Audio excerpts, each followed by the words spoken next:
Hey, welcome back to another episode of From Pen to Page. Today, we're going to tackle question number 2 of the 5 questions you need to ask yourself as you're writing your short story, your novel, or your screenplay. So stick around and find out.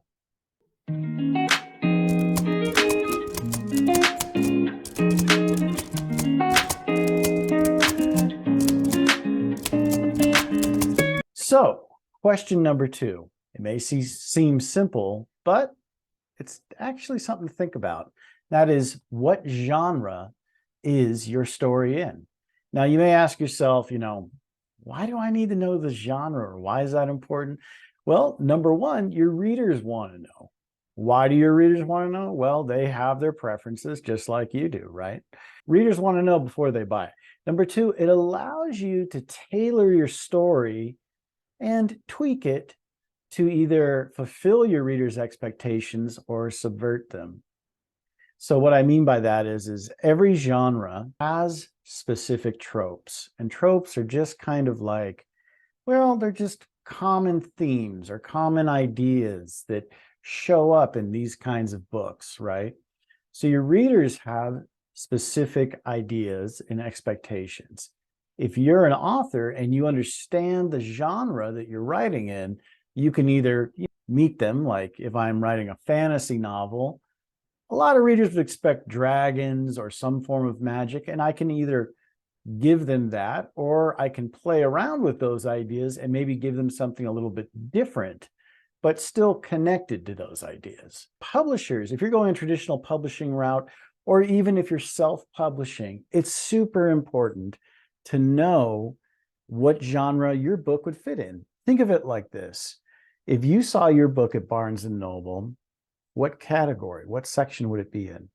What other authors would your book be next to on the bookshelf? Especially if you're self-publishing, because it's like, hey, when you put it up on Amazon or Ingram Spark or any of the aggregates that might sell your book, they're going to want to know what genre does it belong into. So you're going to have to know that ahead of time. You're just going for an agent. This kind of ties back into the traditional publishing deals. You're going to want to know how to pitch your book. So right off the bat, last time we talked about kind of an elevator pitch idea. Well, it starts off, any good pitch starts off with, this is a thriller, or this is a fantasy, or this is a Western, or this is whatever. But giving that first line automatically sort of paints a picture in the agent's mind or the publisher's mind exactly where your book belongs. So that's why knowing the genre is important. Now, what are the genres? Some of these you know, some of them you may not, but let's just go over just a very quick list of some of the genres that are the most common today, and what are just a couple of the tropes that you might see in them. So first one's romance. Boy meets girl, they fall in love, and then something breaks them up, right? And hopefully at the end of the romance, they get back together again, right? So a mystery is typically an amateur sleuth figuring out who done it, right? Or what is going on in a situation, or why is something very mysterious happening. But it's almost always some kind of amateur person coming into a situation and following the breadcrumbs and to figure it out by the end of the story. And you want to kind of leave your readers in the dark a little bit and let them piece together the clues as well. Next, you have science fiction and fantasy. For some reason, these two genres get lumped together a lot, even though they're kind of different. Science fiction typically will have some sort of technology in it that is outside our current scope of abilities, like the Dune series by Frank Herbert. Fantasy, a trope of fantasy is that it really doesn't typically take place on Earth. It's usually some other world, some other time. It can be sort of a medieval feel to it, but there's also crossovers where I've seen sci-fi fantasy books where someone from our time goes into another world, and that's a pastime, but they've got technology in it. So there's all sorts of different ways that you can play with the tropes of fantasy. One thing about science fiction and fantasy you need to remember, though, is whatever rules that you set up in that world, they can be really fantastic. They can be out there, but they have to be consistent. So, for instance, if magic is a thing in your world, the way the magic operates and works has to be consistent. You never, ever, ever want to set up a rule in your world, say, don't feed the mogwais after midnight, right? Gremlins, but and then have your protagonist do that and nothing happens, right?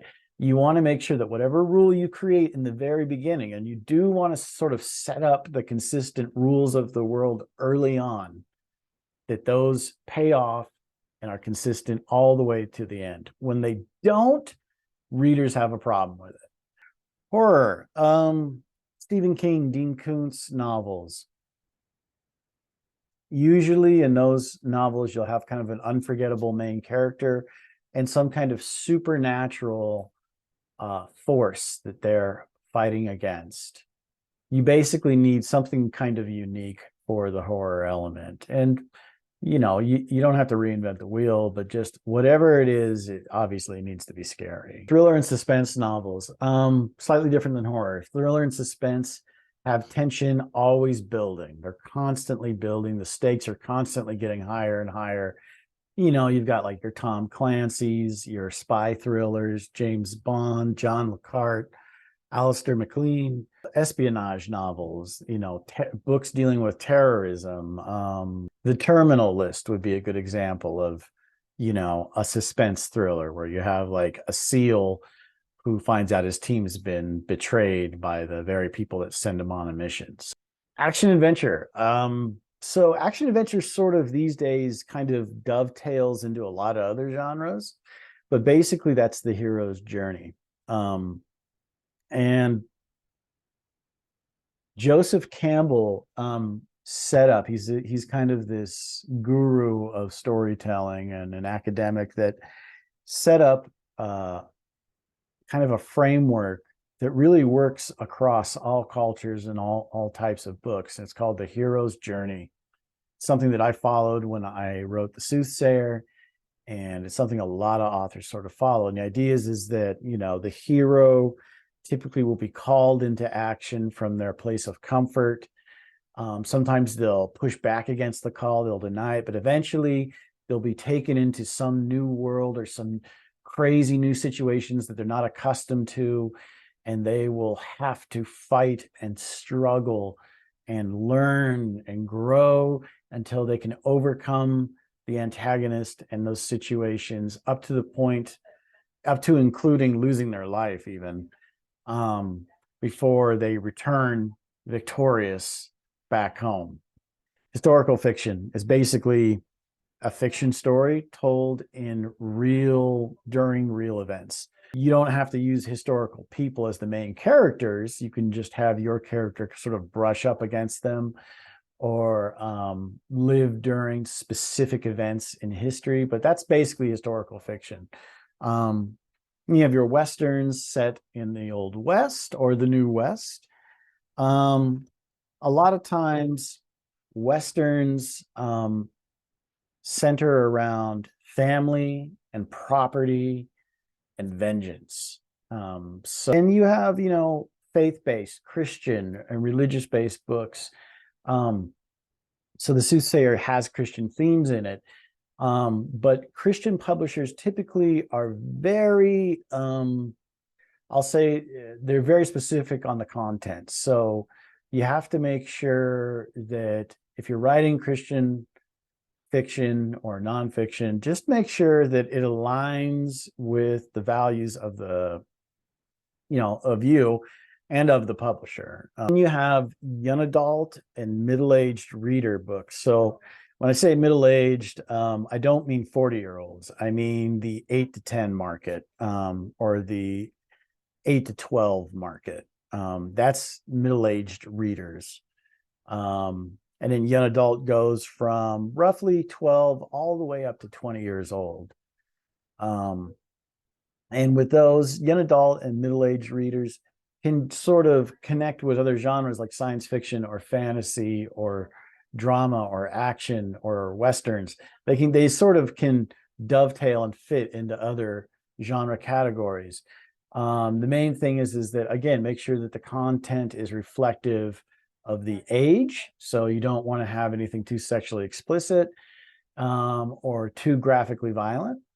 I think you can kind of get away with a little bit more of that in young adult, but middle-aged, you have to very much be aware of that. And you also have to be aware of the complexity of language. So children's books are typically picture books or first readers, or books that are being read from the parent to the child or from the teacher to the child. So they're very simple stories. They don't need to be very complex. A lot of times authors of children's books will connect with and have a working relationship with an artist, or will have some artistic skills of their own. And literary fiction focuses more on character. Plot is not as important as the quality of the language being used to describe the character and the protagonist's inner journey, right? Their self-discovery. Finally, mystical realism or magical realism, that got made famous by Gabriel Garcia Marquez and 100 Years of Solitude. Typically, it's supernatural or mystical elements woven into everyday stories. Kind of variations of that are combinations of genres that are kind of different or maybe don't fit any one or two genres. And then you have nonfiction stuff, which is like your autobiographies, your memoirs, your cookbooks, your self-help books, your travel books. All of those obviously have their own different format. I don't touch on nonfiction too much in this channel because I don't write nonfiction really. But you can research those and to find out if there's any specific tropes that are connected with those. Genre. It's an important question. It's something that you should know going in, you should know before you pitch, and you should know as you're publishing. Stick around next week for question 3 of the 5 questions you need to ask yourself as you're writing your story. Thanks so much, and I'll see you next time.